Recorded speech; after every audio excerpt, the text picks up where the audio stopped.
Okay, so let's conclude this story on the evolution of RCP pathways with some points on what their potential uses are foreseen to be in policy experiments and what the limitations are, and then what conclusions can be drawn from this study, right?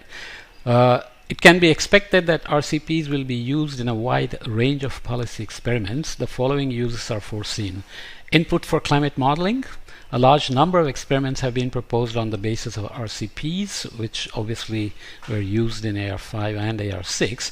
These will, among others, examine climate change as a function of different forcing levels and the carbon flows associated with various CO2 concentration levels.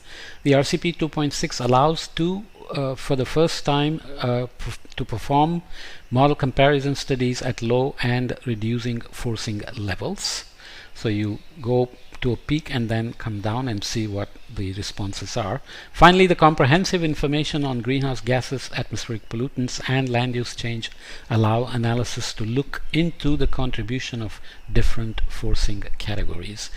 There is a whole other debate about whether models are just being set up to provide justification to political decisions and whether that's good or bad. So we'll leave that aside for now.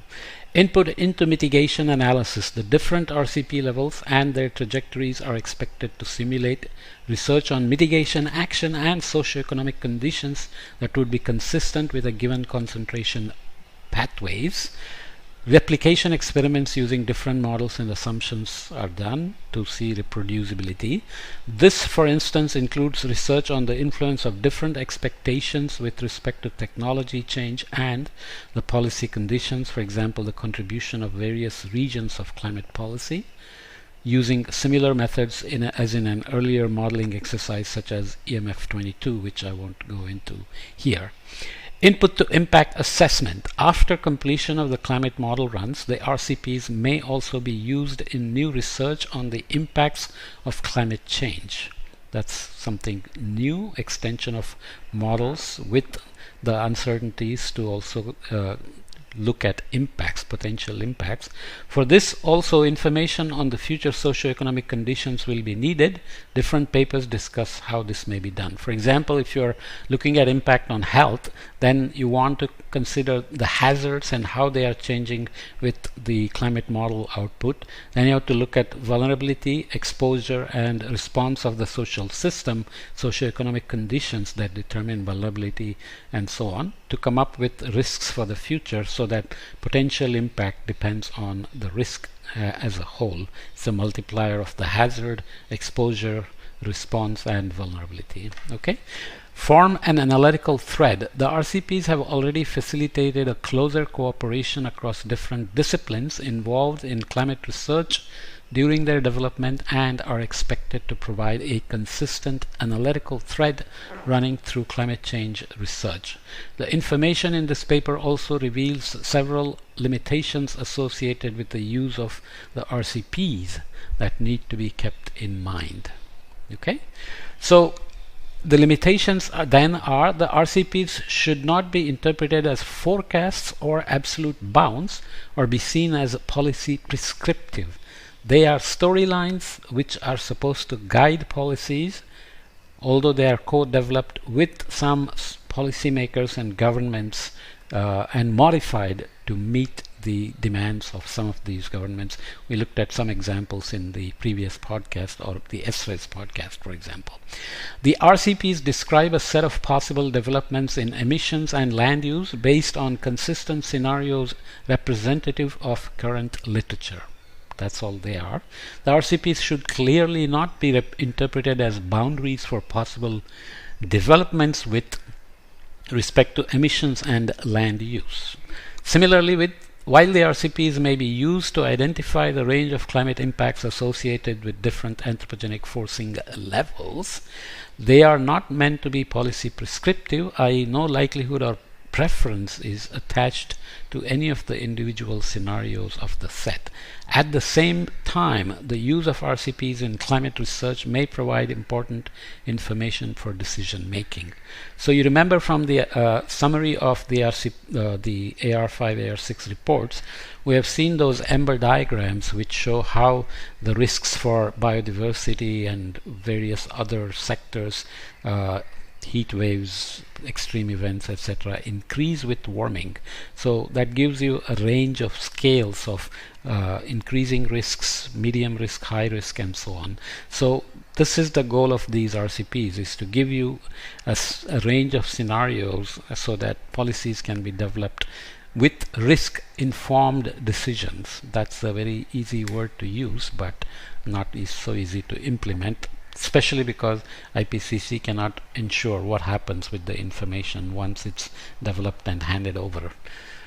You know, with negotiations, the words are managed, massaged, and some final draft is produced, but after that, what control does IPCC have in terms of what happens, in terms of decisions and actions?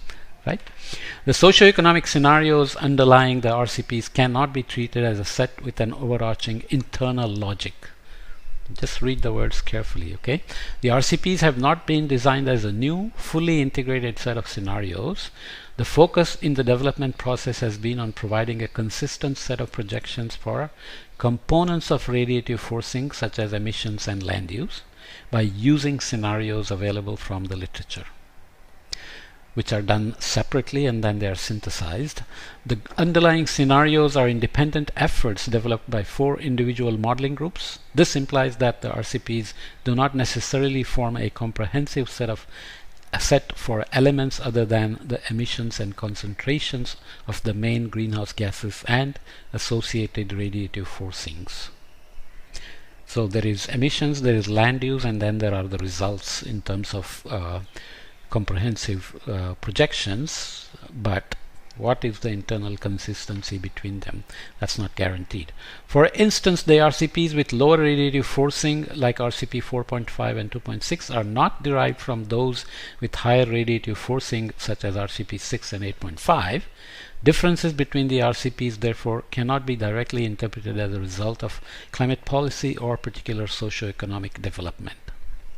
So RCP 2.6 is going somewhere and the others are going somewhere, and the differences are not translatable to saying if you followed this policy and didn't follow this policy, it will go from here to there.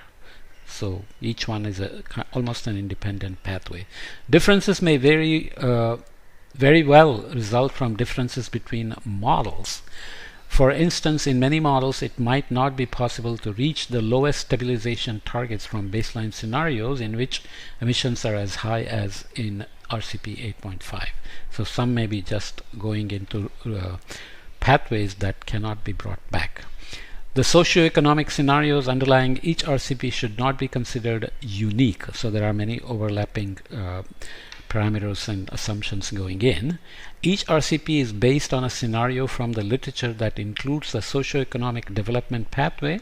However, the socioeconomic scenario underlying each RCP is just one of many possible scenarios that could be consistent with the concentration pathway. One of many scenarios that could be consistent with the concentration pathway. Concentration and emissions are related, of course. This implies that additional work is needed to allow some further analysis, such as impact assessments on the basis of the RCPs. This work is planned in subsequent phases of the scenario development, as reported by Richard Moss and the gang, and in fact individual modeling groups are strongly encouraged to reproduce the land use and emissions pathways of the RCPs on the basis of various socioeconomic assumptions. So you make socioeconomic assumptions, assume agricultural land, crop land, grazing land, and are they really consistent with each other? Not at this stage of this paper. Okay, the socioeconomic scenarios underlying treated as okay. Am I reading? Yeah. So I am replicating that for some reason.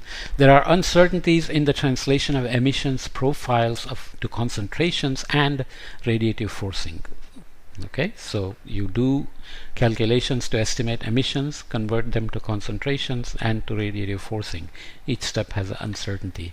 We have used several methods for developing consistent sets of emissions, concentrations, and radiative forcing pathways, in particular using the CAM 3.5, which is the NCAR Community Atmospheric Model, version 3.5, which is atmospheric chemistry, and MAGIC 6 Simple Carbon Cycle Climate Model. So this is a big step you have to remember.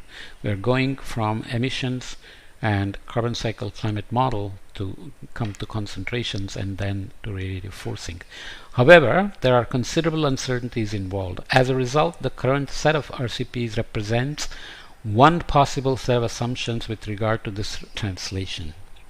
As the RCPs are used as input in all major global climate models, some of these uncertainties will be revealed as part of the activities that are currently on the way. This was in 2011.